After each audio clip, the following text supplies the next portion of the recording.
La situación militar de Ucrania es extremadamente difícil. Las fuerzas rusas reclaman nuevos avances en el este.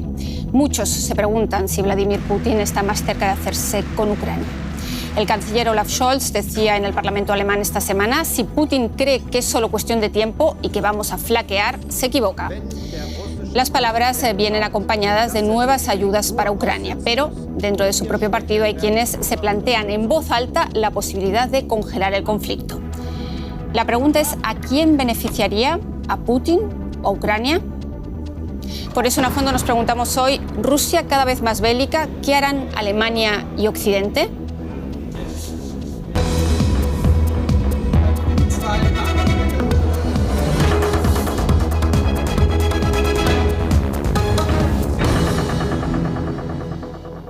Hoy el foco lo ponemos en la situación militar y en las discrepancias en el seno de la OTAN y la propia Alemania, pero también en el sur global. Los saluda Úrsula Moreno y hoy me acompañan en el estudio Alexandra Sitenko, que es analista política y doctora en estudios globales por la Universidad de Leipzig. Amir Valle, periodista y escritor cubano, ha trabajado como reportero y director en radio, televisión y prensa de su país, así como en diversos medios de América Latina, el Caribe y Europa. Y desde Madrid nos acompaña Ruth Ferrero Turrión. Es profesora de Ciencia Política e investigadora adscrita al Instituto Complutense de Estudios Internacionales. Está especializada en Europa Central y del Este, espacio postsoviético y relaciones transatlánticas. Bienvenidos a los tres, bienvenidos a ustedes. Y me gustaría empezar contigo, Amir. Vivimos semanas realmente de mucha controversia, de mucho debate, tanto en Europa como en Alemania. Los líderes parecen competir en declaraciones sobre Ucrania. Está Emmanuel Macron, que no descarta enviar tropas a territorio ucraniano. El canciller lo descarta tajantemente. ¿Realmente es un nerviosismo fundamentado, casi una alarma que realmente no viene a cuento y sobre todo genera también mucho alarmismo entre los europeos y los alemanes? Sí, es una alarma, pero no creo que sea una alarma no esperada, sino es una alarma consecuencia de la cantidad de errores cometidos en relación con la ayuda a Ucrania y con las negociaciones para intentar que esta guerra no llegue al término en el que está en estos momentos. Uno tiene que recordar algo que en numerosas declaraciones, por ejemplo, que hizo el presidente ucraniano, Volodymyr Zelensky, en esos numerosos viajes en los que salió a solicitar que se le diera a Ucrania una ayuda efectiva en el momento en el que estaban pidiendo, porque estratégicamente para la guerra era importante hacerlo en esos momentos.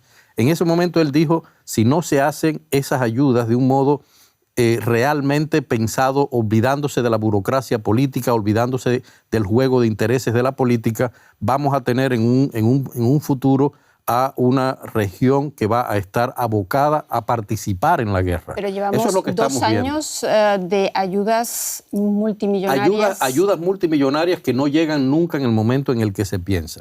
Nosotros tenemos que pensar en algo. Lo que dicen los estrategas de la guerra es precisamente: tú puedes enviar mucha ayuda, pero si no la ayudas en un conflicto, en el momento específico en el que se necesita, es como si no enviaras la ayuda, porque esa ayuda queda para después. Entonces eso es lo que ha fallado básicamente, creo yo, y por eso estamos en esta situación. Vamos a ir viendo esos errores, esos fallos que comentas a lo largo del programa. Ruth, en uno de los artículos recientes que has escrito hablas de un debate oportunista ahora mismo acerca de Ucrania. ¿Por dónde crees tú que debería ir el debate en estos momentos cuando hablamos del futuro de Ucrania? Bueno, yo creo que efectivamente se está utilizando la excusa de lo que está sucediendo en Ucrania, que es terriblemente grave, como un mecanismo utilitario por parte de determinados líderes políticos en el marco europeo, con la única finalidad de avanzar, digamos, en la construcción de un nuevo militarismo en el marco europeo, que solo va a beneficiar a las grandes empresas armamentísticas, que son las ganadoras finalmente de este conflicto, tanto si se congela como si se prolonga o se cronifica. Eso yo creo que lo tenemos que tener todos claro. La cuestión aquí es que efectivamente la situación en el este, como decía el compañero, es extremadamente dura. Ahora mismo no ha llegado, es verdad, el armamento que decía Ucrania que necesitaba para defender el territorio, no ya para reconquistar territorios, sino simplemente para defender el territorio que aún tiene controlado. Y esto pone en una situación, y esto combinado con la situación en Estados Unidos, o con esa potencial victoria de Donald Trump, con todas esas hipérboles discursivas que ha lanzado en relación con abandonar a aquellos morosos, ¿no?, de la OTAN, bueno, pues ha generado un cierto pánico, entiendo yo, entre algunos líderes de la Unión Europea, que además lo utilizan, tenemos que ser conscientes, también de cara a sus propios públicos y opiniones públicas internas, ¿no? Como supongo que luego hablaremos de Macron, sí. pero que lo utilizan un poco en esa misma dirección, ¿no? Para también en la batalla política nacional. Eso es el debate oportunista, por tanto, al que te referías. Alexandra, los informes de inteligencia apuntan a que Rusia prepara una nueva ofensiva que podría llegar al final de la primavera. ¿Cómo se ha llegado hasta aquí? Hablaba Mir de que no llega ese armamento en el momento esperado. Hablaba Ruth de la falta de munición y de los problemas en el este del país y en el sur del país para mantener esa línea del frente. ¿Ves factible y ves posible una nueva ofensiva rusa precisamente al final de la primavera? Muchos se preguntan, de hecho, por qué no ocurre ya, ¿no? Quizás también Rusia advierte y lanza muchas tal, pero a lo mejor su poderío militar no es tal. Bueno, primero Rusia aprendió algo de la ofensiva, de la llamada contraofensiva ucraniana, que se advertía meses antes de su inicio y luego falló. Es un fracaso. Entonces Rusia, las ofensivas normalmente no se anuncian, sino se empiezan simplemente. Si tiene Rusia poder, tiene recursos para hacerlo, si los quiere, si los tiene. ¿Sí? La pregunta, ¿cuáles son los objetivos? Y respondiendo a tu pregunta, ¿cómo se llegó? Pues en los programas pasados hemos discutido muchas veces sobre los errores, sobre si el armamento llega tarde, falta de iniciativas diplomáticas. ¿Sí? Es mi principal reproche. Pero también importante dos cosas. Falta de una estrategia del Occidente, que ellos nunca elaboraron una estrategia. ¿Qué es lo que quieren con todo ese armamento? ¿Qué realmente quieren? Ayudar a Ucrania a conseguir ¿qué? A sacar a las tropas rusas completamente del territorio ucraniano, llevar a Rusia a la mesa de negociación. Creo que los objetivos, además, entre los Estados Unidos, en Washington y en Europa, eran distintas. Para Washington es una lucha geopolítica, ¿sí? contra su digamos, contrincante geopolítico, Rusia. O sea, para Washington el objetivo era debilitar a Rusia estratégicamente. Para Europa, creo yo, el objetivo era sí, ayudar a Ucrania. A que no pierda esa guerra y que no pierda, Putin no se presente a las puertas de Europa. Exactamente, a que Ucrania sobreviva como el Estado. Entonces, los Estados Unidos desde el inicio eran más pragmáticos, persiguiendo sus propios intereses con esa guerra y, sí, lo siento, usando a Ucrania para debilitar a Rusia. Para los europeos el objetivo sí restablecer justicia, pero el problema con Europa, en mi opinión, es lectura falsa de los objetivos rusos. O sea, son percepciones erróneas de lo que quiere Rusia. La lectura de Europa es que es una guerra antiimperialista, que es una guerra entre democracia contra autocracia, ¿sí? La mala rusa, los buenos democráticos ucranianos luchando. Pero lo más importante, la lectura en Alemania, de hecho, del mainstream alemán, es que Rusia quiere hacer desaparecer a Ucrania, que Rusia quiere conquistar a toda Ucrania y eliminar a Ucrania como Estado. Pues mi opinión desde el inicio que no es así. Para Rusia se trataba básicamente de hacer de una Ucrania neutral, de prevenir una expansión de la OTAN al territorio ucraniano, que haya una Ucrania neutral o no alineada como Estado amortiguador, que debido digamos, una franja entre la OTAN y Rusia. Una franja prorrusa desestructurada al final en una parte prorrusa y una parte proeuropea. Bueno, pero lo importante, una Ucrania neutral como Estado, no alineada con los Estados Unidos, no alineado con la OTAN y también la protección de los derechos de la población rusa en el Donbass. O sea, son dos cosas. Pero esa lectura falsa, que también en parte se debe a la comunicación algo confusa por parte de Rusia, por lo que hablaba Putin, sí, sobre todo el tratado histórico que presentó Putin. Yo creo que eso provocó una confusión.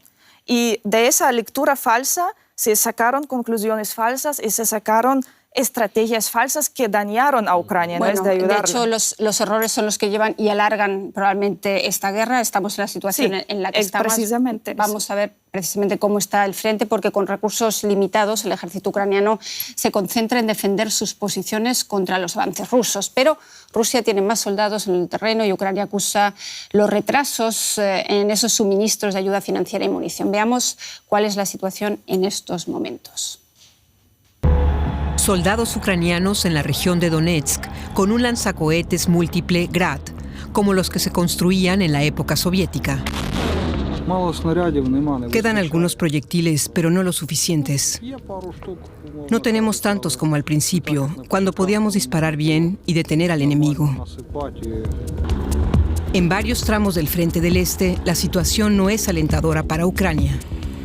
La población civil está construyendo nuevas defensas cerca de Kharkov para dificultar al menos el avance ruso.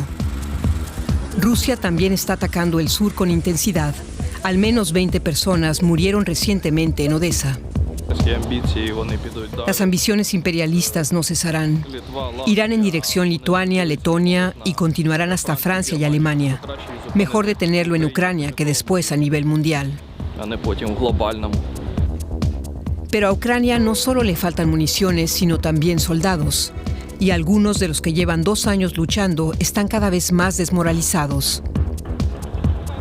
¿Les queda aún alguna posibilidad a las tropas ucranianas?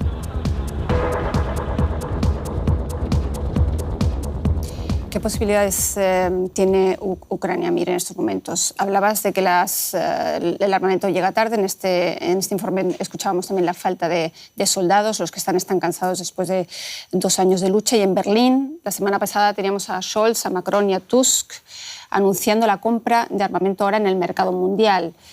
Con eso se paliaría probablemente la ausencia de munición que hay ahora mismo. No dan de sí las fábricas de armamento en Europa. ¿Es esa quizás la solución para darle ahora un empujón a Ucrania? La solución siempre ha sido, como decía Alexandra, la solución diplomática, que es la que no se ha puesto realmente nunca. Me imagino que la solución diplomática, o queremos creer todos que hay negociaciones de las que no sabemos, porque igual que nos anuncia una ofensiva, nos anuncia... Sí, el asunto es que justamente Alexandra había tocado un tópico que a mí me parece muy interesante, y es el hecho que ninguna solución diplomática se alcanza en el camino en el que debe alcanzarse si el presupuesto sobre el que está hecho es falso. O sea, eso es algo que hay que tener en cuenta, y creo que es importante. Lo que considero es que de pronto la Unión Europea se ha visto de cara a lo que yo comentaba en mi comentario anterior, es decir, al hecho de que se tiene que implicar más responsablemente en la guerra. Este soldado que está hablando de que la guerra pasaría, lo está haciendo desde el terreno. Quizás sea un poco, vamos a decir, exagerado verlo así, pero esa es una perspectiva que existe, una perspectiva que incluso Vladimir Putin, Lavrov, etcétera, lo han anunciado también. Es decir, cualquier implicación superior de Europa dentro de la guerra llevaría a una escalada, a un plano un poco mayor. Y lo que hay que hacer ahora es justamente lo que todos los analistas están pidiendo, es sencillamente que se termine de olvidar la burocracia política, que se aparque esa división de intereses políticos, ese protagonismo, ese oportunismo que hemos visto en la política en relación con una guerra que está matando gente, y que se lleve entonces primero a un detalle muy interesante que lo hemos visto. Ucrania necesita en primer lugar defenderse, y llevamos 2 años diciéndolo. Necesita en primer lugar defenderse, pero defender a Ucrania... De momento también mantener esta guerra. Mantener la guerra, pero defenderse, no atacar. El problema es que lo que estamos haciendo es que cuando eso no se hace, vemos lo que está pasando, que Ucrania también está atacando, y está atacando poblaciones civiles. Es decir, está haciendo también esas acciones porque dentro de una guerra, la desesperación, cuando no se le concede a un Estado la posibilidad de defenderse totalmente, se pasa a la ofensiva. Es algo simple de la guerra. Vamos a seguir intentando analizar estos diferentes ángulos de guerra, violencia, diplomacia. Quiero decir, no sé hasta qué punto tampoco Putin está por la labor de negociar, pero aquí me gustaría traer a colación unas palabras de la primera ministra Estonia, que decía esta semana, apelando a los socios de la OTAN a invertir más en armamento, dice, solo así Putin no se atreverá a atacar a la OTAN.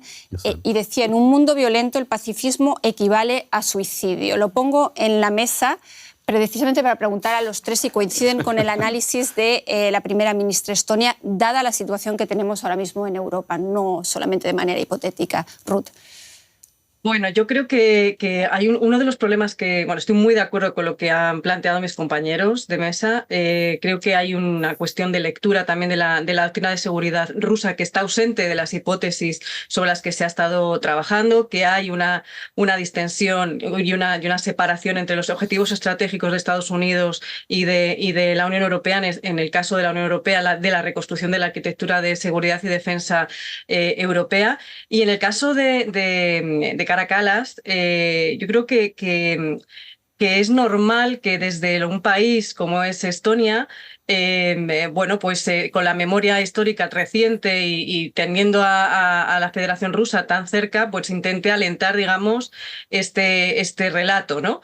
De hecho, uno de las principales consecuencias que ha tenido la invasión ucraniana, la invasión de Ucrania por parte de la Federación Rusa ha sido precisamente que se preste más atención a los discursos que proceden de los países bálticos y de Polonia, porque fueron ellos los que siempre estuvieron diciendo cuidado, cuidado que viene el lobo, y efectivamente vino el lobo. La cuestión aquí es ¿dónde tiene los límites ese lobo? ¿No?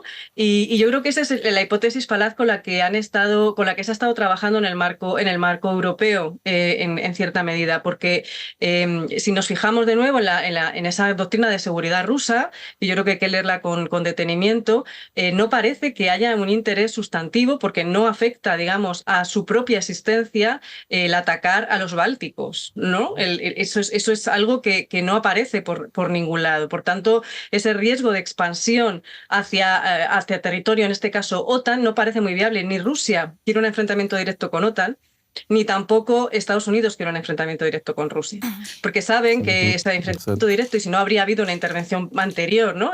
Alexis decía, claro, no llegan los recursos a tiempo cuando los está solicitando Ucrania para la defensa del territorio. Claro, es que el objetivo estratégico de Estados Unidos era el desgaste de los rusos. Pero es que además nunca se ha tomado en serio realmente el ganar la guerra, es decir, derrotar a Rusia y que Rusia salga de los territorios que tiene ocupados. Eso no ha sido el objetivo principal de Washington, porque el objetivo principal de Washington era otro, ¿no? Una vez que ya vemos quién es el agresor, quién es el agredido, y el que lo está pagando con sus muertos es precisamente Ucrania. Y en ese juego, los europeos, que siempre han estado amparados bajo el paraguas de la defensa norteamericana, ahora mismo están intentando reaccionar de la manera más rápida o más operativa posible, pero sobre una hipótesis que, como decía la compañera, es falaz. ¿Hay voluntad política? Muchas gracias, Ruth. ¿Hay voluntad política, Alexandra, realmente de apoyar el tiempo que haga falta y con los medios que hagan falta a Ucrania? Porque al fin y al cabo yo creo que por mucho que hablemos siempre del poderío militar de Rusia, la Unión Europea tiene una economía 10 veces mayor que la de Rusia. Es decir, que si realmente, que es lo que dice siempre precisamente la primera ministra de Estonia y desde los países bálticos, también desde Polonia, si Europa hiciera más, otro gallo cantaría y quizás le hubieran parado los pies a Putin antes. Y no quito, obviamente, todo este análisis que estáis haciendo de dónde están los intereses de cada uno y cómo empezó todo esto. Pero volviendo a la situación de ahora, en este momento y mirando hacia adelante, ¿hay voluntad política? Bueno, primero, sobre lo que dice la primera ministra de Estonia, eso se basa precisamente, en mi opinión, en las premisas falsas. ¿Sí? ¿Para qué Putin atacar a Estonia? ¿Qué quiere Putin con Estonia? O sea, son paranoias históricamente basadas en hechos históricos, en experiencia negativa histórica. Yo lo entiendo en parte, pero lo siento, tenemos que vivir en el mundo real. Y por un lado, los países bálticos o también Polonia o los países de la OTAN dicen que no importa, podemos enviar cualquier armamento a Ucrania, incluso Tauros, porque Putin ya ha anunciado varias líneas rojas y todas las cruzamos todos, él no hizo nada, entonces no va a poder hacer nada, pero al mismo tiempo tenemos que armarnos porque Putin nos va a agredir. Entonces, ¿va Putin a atacar o no va? ¿Tiene recursos? Nadie puede mirar en la bola de cristal, ¿no? Es que están perdidos. Ellos mismos se contradicen. Luego, sobre Ucrania. Bueno, mi opinión personal es que no importa pase que pase, Ucrania no va a poder repetir sus éxitos de hace 2 años. O sea, no va a poder volver con todo poderío militar al frente y imponerse en materia militar. O sea, en mi opinión, eso ya no va a suceder. El tiempo ya pasó.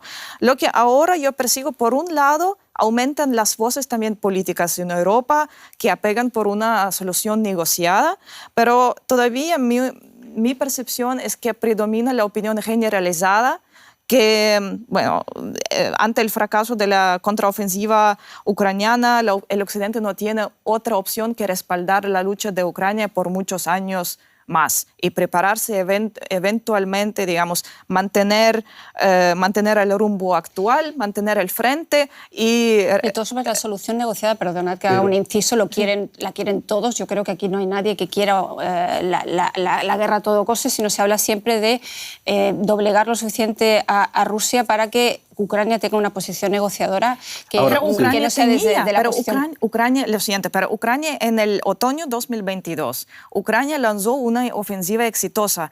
Estaba en una posición más fuerte que Rusia. Exacto. Pero ¿qué se dijo? ¿Qué se dijo en Kiev? ¿Qué se dijo en el occidente? No, ahora tenemos que reconquistar todo. Eso fue un error. Ahí también se perdió una oportunidad. Renunciar a territorios es difícil y a posteriori quizás se ve mejor que en ese momento. De todas maneras, me parece muy interesante la idea que has aportado de los líderes europeos un tanto perdidos. Vamos a ver lo que está pasando en Alemania, porque el canciller alemán, recuerden, prometió un cambio de era cuando Rusia invadió Ucrania hace más de 2 años, un cambio en la política de defensa y exterior para frenar a la Rusia de Putin.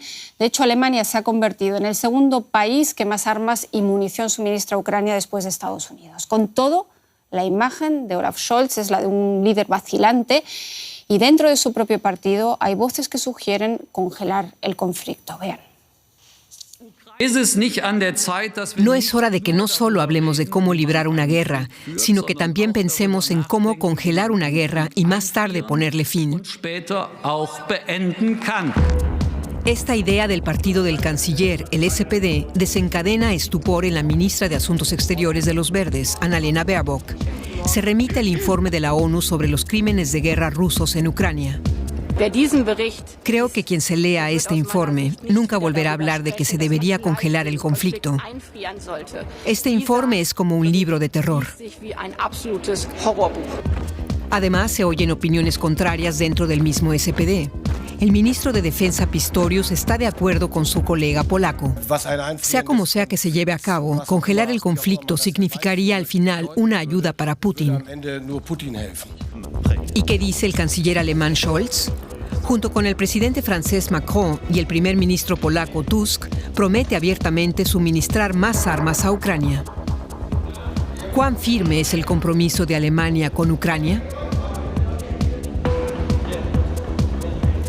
Antes de hablar de ese compromiso alemán con Ucrania y qué tan firme es, y a raíz de la encuesta que hemos lanzado en las redes, como hacemos en cada programa en YouTube, la pregunta que hacen muchos internautas es ¿qué significa congelar un conflicto? Y creo que aquí, que tenemos expertos en política internacional, en relaciones internacionales, te pregunto, Alexandra, ¿qué significa congelar el conflicto en Ucrania? ¿Congelar significa capitular? ¿Qué significa exactamente? Bueno, primero, ¿qué significa? Eso depende de las negociaciones y de las capacidades de los que van a negociar la congelación del conflicto. Pero un ejemplo, digamos, muy claro de un conflicto congelado de más de 70 años es el conflicto coreano, donde hay un alto el fuego, armisticio, pero no hay acuerdo de paz y ninguna de las partes se declara como ganadora o perdedora.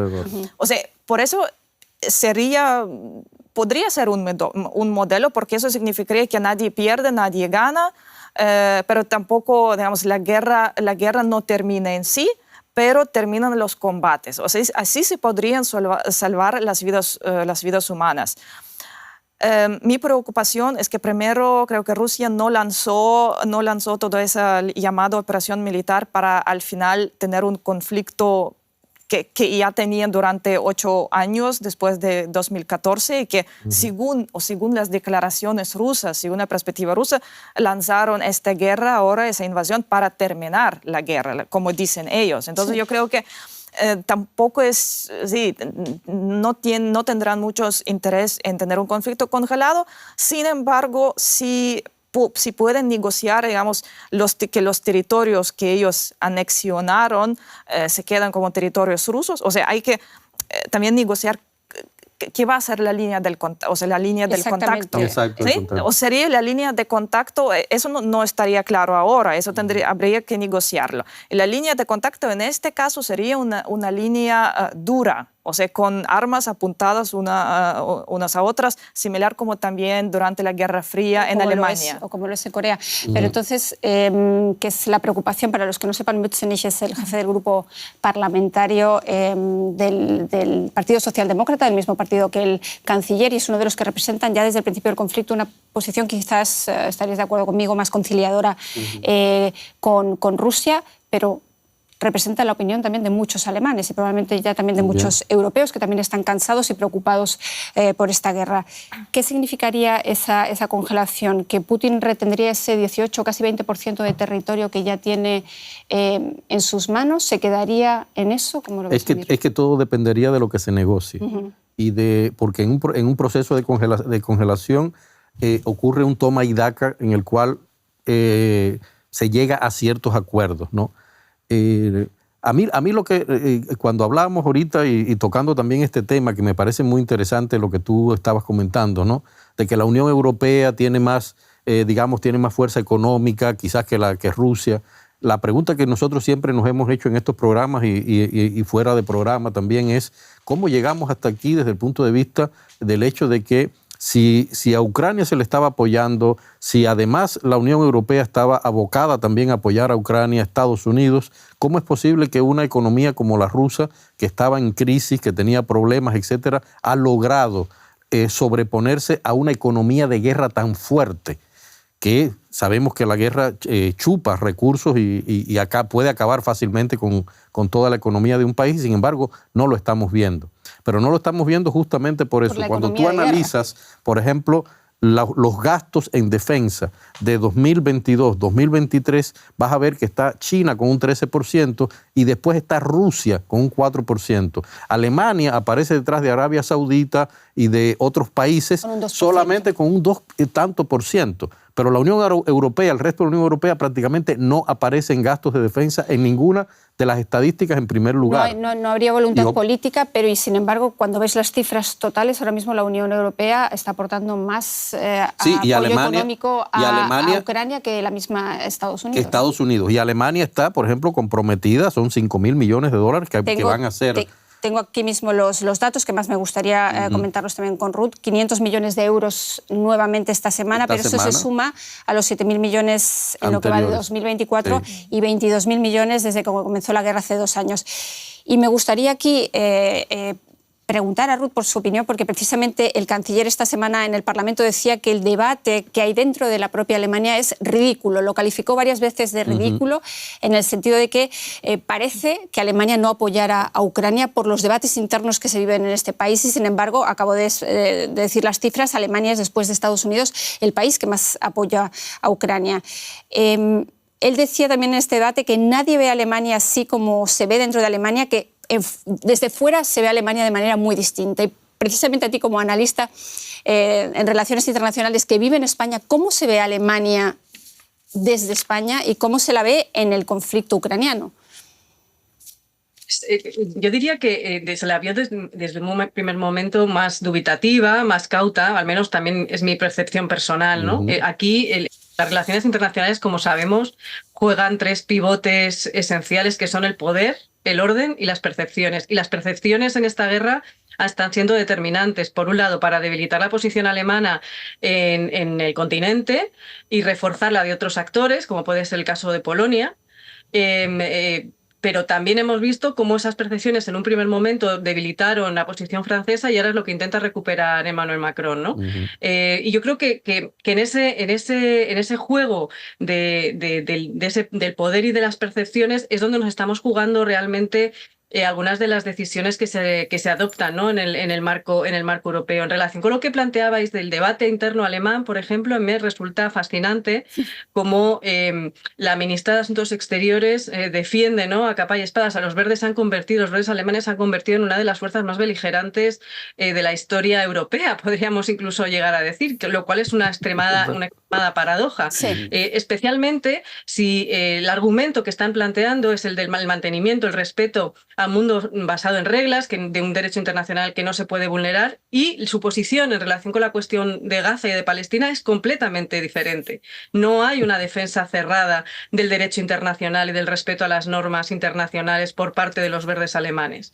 En esa disyuntiva yo creo que es más coherente la posición de algunos diputados del SPD alemán en relación con la cuestión de Ucrania. La cosa aquí es que el conflicto ucraniano se ve como una amenaza real a la arquitectura de seguridad europea y a ver cómo se sitúa Europa también dentro de un consorcio mucho más amplio que es OTAN y cuáles van a ser las relaciones del núcleo central europeo dentro de la alianza euroatlántica. ¿Cómo interpretas, Ruth, entonces, cómo interpretas la negativa de Scholz, que tanto se cuestiona aquí, al envío de los misiles Taurus, como en su día el envío de los tanques Leopard? ¿Cómo interpretas unos la califican de cautela y responsabilidad, porque sabemos que son misiles de un alcance de 500 kilómetros y hasta ahora ningún otro país ha enviado misiles de ese alcance? Otros lo califican de cobarde y no sé cuántos calificativos hemos escuchado ya, más allá de vacilante, por parte de Scholz. Sin embargo, persiste en esta negativa, además, probablemente con mucha más consistencia que ante otro tipo de armamento. Yo creo que se han enrocado en esa posición, a pesar de efectivamente las presiones. Yo sigo bastante lo que dicen algunos analistas alemanes en relación con la guerra. Me parece que el debate alemán es mucho más enriquecedor que en otros lugares en ese sentido. Y sí que veo que hay una extremada presión sobre el canciller Scholz para el envío de esas armas que en realidad ya no son defensivas, sino que son ofensivas, ¿no? Y que van a hacer mucho daño al otro lado de la frontera. Y yo creo que ahí hay un miedo, efectivamente, de escalar o de que Rusia opere, ¿no?, en uno de esos supuestos que tiene, vuelvo otra vez a la doctrina de seguridad rusa, en el cual pues ve amenazado su propia existencia y pueda utilizar en algún momento el uso de armas tácticas, de armas nucleares tácticas, ¿no? Yo creo que quizás en el subconsciente de Scholz también está esa probabilidad. Es verdad que hay muchos analistas que dicen que en realidad aquí el único que escala es Vladimir Putin, pero yo creo que la prudencia y la cautela no son malas consejeras y de hecho si realmente hubiera una voluntad política y militar de expulsar a Rusia del territorio de Ucrania, como decía al principio, yo creo que habría habido una intervención mayor por parte de Estados Unidos, que es la única potencia militar capaz de plantarle cara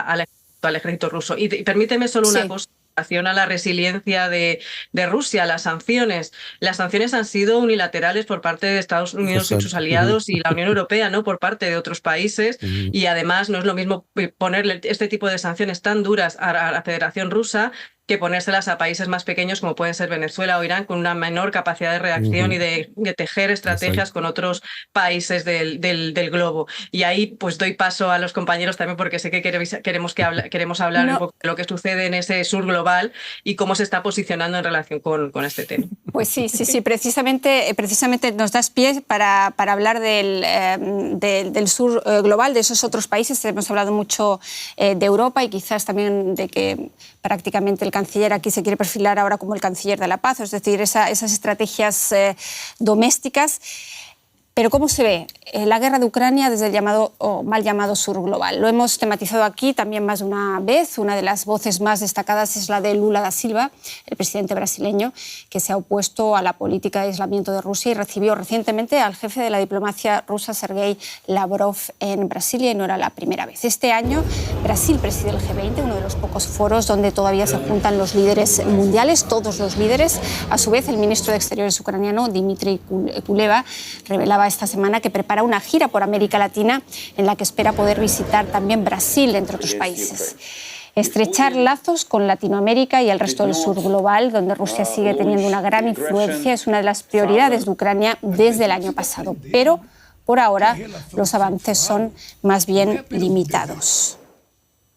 Así que, Amir, Alexandra, ¿qué se espera Kuleba de este viaje por Latinoamérica?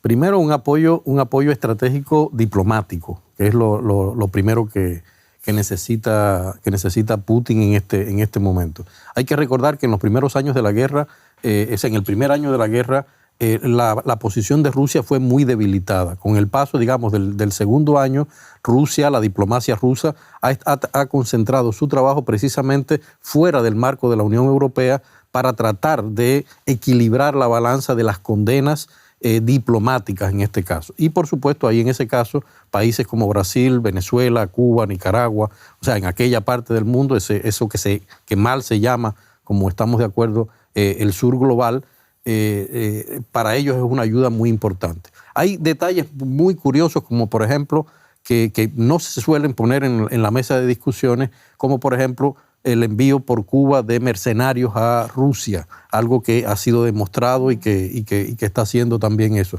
Pero no solamente de mercenarios, sino también, por ejemplo, de financiamientos a través de medicinas, etcétera, al ejército ruso, ya por parte de Nicaragua, por parte de Venezuela, acuerdos a través de Venezuela con Irán para a través de fuerzas venezolanas y de la diplomacia venezolana, meterse también a apoyar en algunas zonas a Rusia, no solamente en el terreno de la guerra, sino en eso que se considera como la economía de guerra, la preparación para la economía de guerra. En este caso, en el caso de Venezuela, básicamente con especialistas en armamento. Es decir, todas estas cosas que generalmente no se suelen poner sobre la mesa de las discusiones también tienen que ver con esa posición de ese sur global en relación con Rusia, a la cual vemos algo muy claro, que no quieren directamente dejar que Rusia quede aislada completamente del mundo. Bueno, de hecho, no creo que Venezuela o Nicaragua vaya a recibir precisamente a Kuleba, ¿no? Pero hablando de Brasil y quizás también en tu caso, Alexandra, me gustaría que nos hablaras de la India, un país de los BRICS fundamental en el que acabas de estar, y cómo se ve cuál es la perspectiva de cara a Ucrania, de apoyo o no apoyo a Ucrania desde la India. Bueno, en realidad hubo interesantes discusiones. De hecho, tuvo lugar una conferencia, una gran conferencia sobre geopolítica, sobre el estado del mundo ahí en la India, y también donde se discutió también el conflicto en Ucrania. Y lo que a mí me llama la atención que los expertos, o sea, tanto los diplomáticos indios como los politólogos, en realidad ellos sí, o sea, no ven lo que Rusia está haciendo con buenos ojos y lo critican.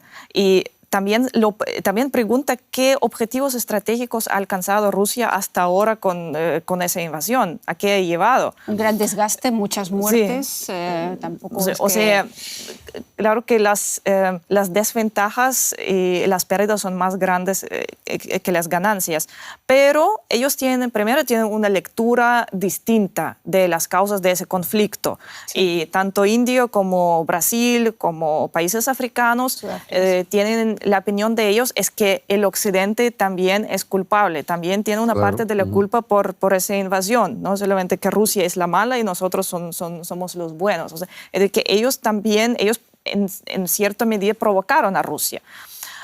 Bueno, luego también lo que destacó, por ejemplo, el ex embajador indio en Rusia, dijo que pero hubo intentos de terminar el conflicto diplomáticos, pero ¿por qué no fueron llevados adelante?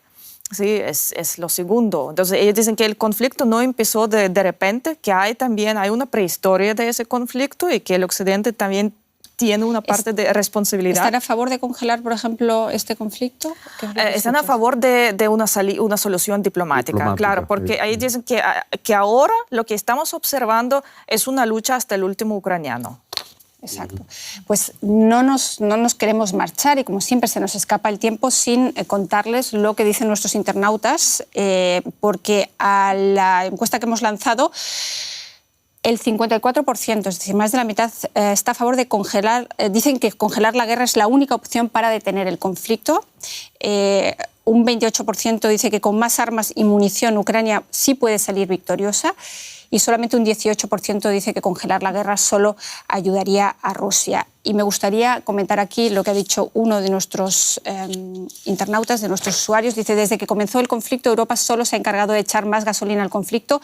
Ninguna nación ha propuesto seriamente terminar este conflicto. Más bien, detuvieron un tratado de paz que se estaba por dar a principios de la guerra, que es lo que comentaba Alexandra antes. Por Dios, que con esos líderes que tienen terminaremos en la edad de piedra. Es un mensaje evidentemente bastante negativo, pero quería compartirlo con vosotros, con ustedes, y irnos con esa idea. Una pregunta misma para todos. ¿Tienen razón los que llaman entonces a forzar esas negociaciones o realmente hay que pararle los pies a Putin antes de que pase a mayores, pararle los pies en el terreno de batalla? Yo siempre he pensado que lo importante es la solución diplomática. Y la solución diplomática es sencillamente negociar también con Rusia, no con Putin, con Rusia, que aunque sea la cabeza Putin la que determine si quiere negociar o no, ¿no? Aunque esta semana decía que para qué se va a sentar a que negociar. Para qué se va a mismo, sentar ¿no? a negociar, exacto. Ruth. Yo creo que tenéis razón, que hay un problema que es que en Europa nos estamos solo preparando para la guerra desde la disuasión, pero no estamos preparándonos para la distensión, para la búsqueda de alternativas a la guerra. Yo creo que eso es algo esencial en este momento.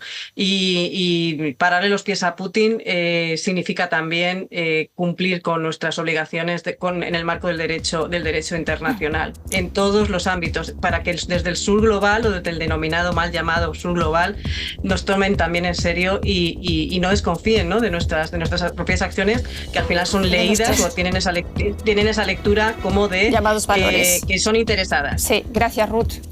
Mientras se habla no se dispara, o sea, es así de sensible, pero Rusia y el Occidente creo que no van a encontrar una solución entre ellos, entonces hay que involucrar a China y hay que involucrar a los países del sur global como la India. Exacto. Mientras se habla, no se dispara. Muchísimas gracias a los tres, muchísimas gracias a ustedes. Nos vemos en una próxima emisión de A Fondo. Gracias.